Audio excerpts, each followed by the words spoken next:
I'm Tom from DIY Life Tech. I just want to give a quick update about how the soil that I created, or the kind of pseudo compost that I created in my Vitamix Foodcycler is doing for my plants.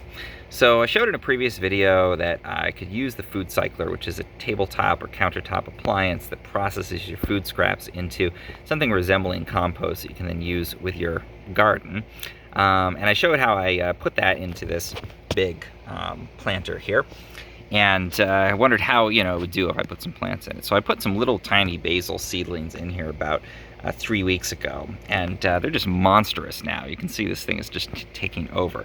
So I'm really happy with how that compost-like material is doing from the Vitamix Foodcycler. Again, I didn't know, what that was going to be like with the actual garden, but mixed into some potting soil, probably about half and half actually.